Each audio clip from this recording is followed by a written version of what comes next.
Ladies and gentlemen, this is Snapcraft once again, but we're back with Acer Season 15 Finals, played between mine and JYJ. This is gonna be the second game of the set. Mine is in the cyan color at the bottom right of the screen, JYJ in the white color at the top left of the screen. Right off the bat, mine got an SCV glitch that I failed to catch on the screen here, but he definitely lost, like, I think something, I don't know, 200 milliseconds of his mining time, so that might affect him a little bit. We have a kind of a lag in the SCV movement here. This is not my fault.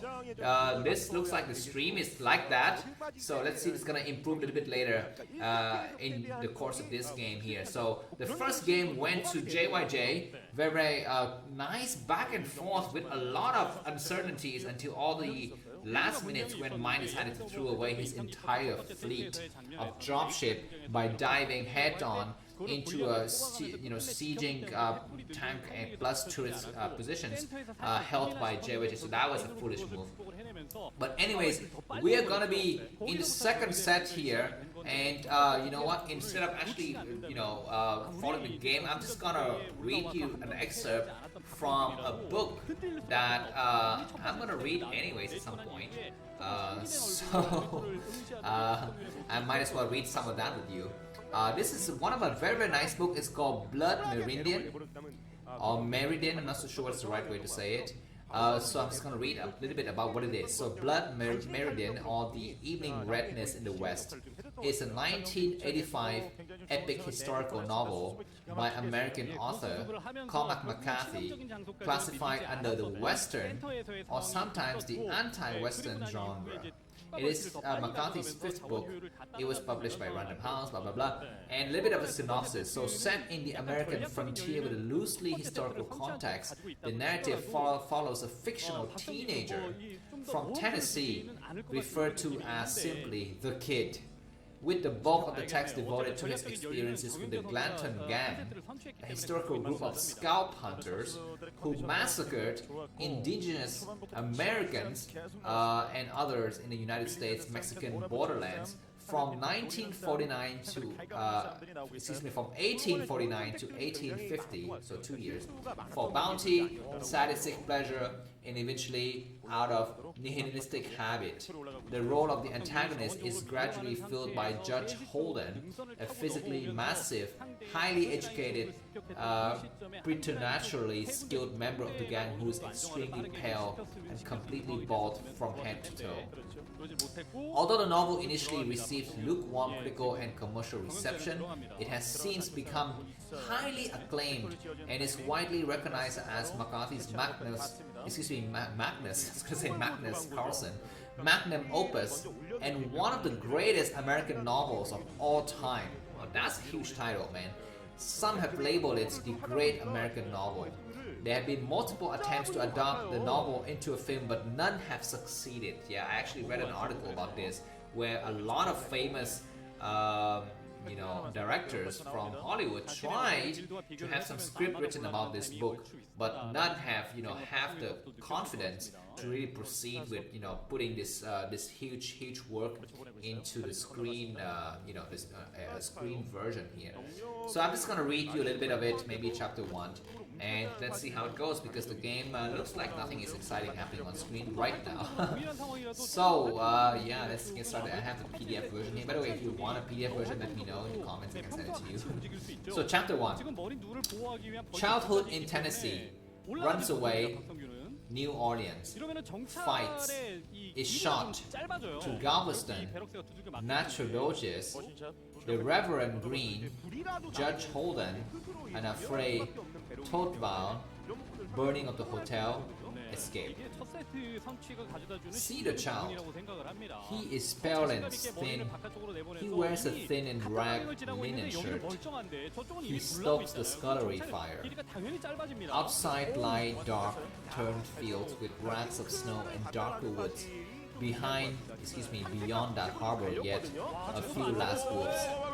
His folk are known for hewers of wood and drawers of water, but in truth his father has been a schoolmaster.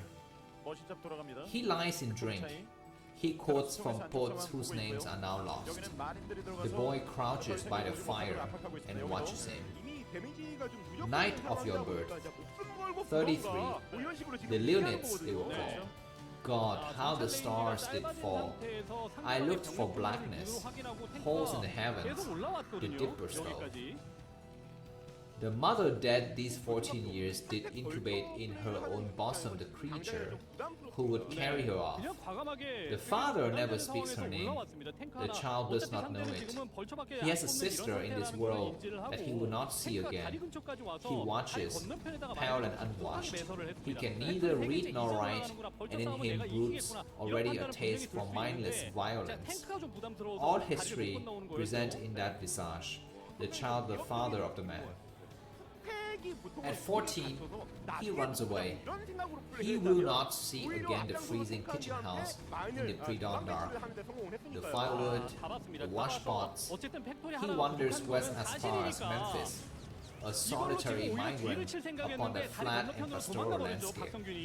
Blacks in the fields, lank and stooped, their fingers spider-like among the bolts of cotton, a shadowed agony in the garden. Against the sun's declining figures moving in the slower dusk across a paper skyline. A lone dark husbandman pursuing mule and harrow down the rain-blown bottomland towards night. A year later, he's in St. Louis. He's taken out for New Orleans aboard a flatboat. 42 days on the river. At night, the steamboats hoot and judge past the black waters, all alike, like cities adrift. They break up the float and sell the lumber, and he walks in the streets and hears tongues he has not heard before. He lives in a room above a courtyard behind a tavern, and he comes down at night like some fairy book beast to fight with the sailors. He's not big, but he has big wrists, big hands. His shoulders are set close. The child's face is curiously untouched behind the scars. The eyes oddly innocent. They fight with fists, with feet, with bottles or knives. All races, all breeds. Men whose speech sounds like the grunting of apes. Men from lands so far and queer that standing over them where they lie bleeding in the mud, he feels mankind itself vindicated. On a certain night, a Maltese boatswain shoots him in the back with a small pistol. Swinging to deal the man, he shot again just below the heart. The man flees, and he leans against the bar with the blood running through out of his shirt. The others look away. After a while, he sits in the floor. He lies in a cot in the room upstairs for 2 weeks while the tavern's keeper's wife attends him. She brings him meals. She carries out his looks. A hard-looking woman with a weary body like a man's. By the time he's mended, he has no money to pay her, and he leaves in the night and sleeps on the riverbank until he can find a boat that will take him on. The boat is going to Texas. Alright, let's take a pause here and let's see what's happening in this game. Mine versus JYJ, second set. Looks like a huge encounter in the middle of the map here. A little bit closer towards mine base though. We have these bridges that were very difficult to cross. A lot of vultures on both sides. Looks like JYJ has got a better surround and taking out the entire vulture fleet of mine here. The rest of mine's vultures runs back. Supply wise, JYJ is up by about 8 supplies. Both of the players are on 2 bases at the moment, and yeah, I think JYJ has a slight advantage here, so but that advantage is not yet turned into a decisive victory, so let's move on with the story. Even though the current commentators are sounding very excited right now, I'm just gonna maybe turn down the volume here a little bit. Yeah, that's gonna be better because my voice was not so loud when I was reading this novel, so maybe it did not work that much.